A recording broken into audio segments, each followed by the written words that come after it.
PUBG Mobile ofitsial turnirlari uchun 365 kun trenirovka 10-kun. Bugun sizlar bilan birgalikda PUBG Mobile'dagi turnirlarga qanday qilib qatnashishni o'rganamiz. PUBG Mobile'da ikki xil turnir bor. Birinchisi PUBG Mobile'ning ofitsial turnirlari, ikkinchisi esa event turnirlar. Event nima deb turganlar uchun, event bu biron bir content maker yoki streamer tomonidan o'tkaziladigan turnirlar. Hozir sizlarga men event turnirlarida qanday qatnashilishini ko'rsatib beraman. Event turnirlar 5 xil bo'ladi. Ya'ni ular 1-4, 1-2, 1-1 va praklar. Ya'ni 1-8 va prak.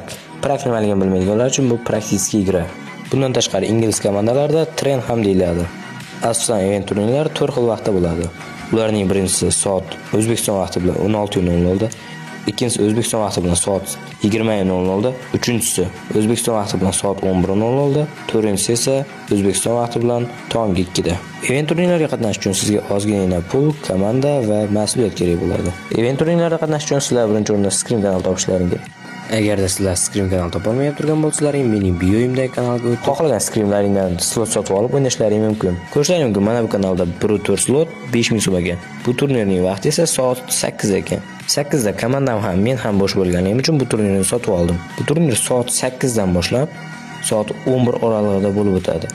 O'rtacha 4 ta karta bo'ladi. 4 ta karta har bittasi 40 minutdan. Ya'ni 30 minutdan o'yin, 10 minutdan kirish va chiqish. Video cho'zilib ketganligi uchun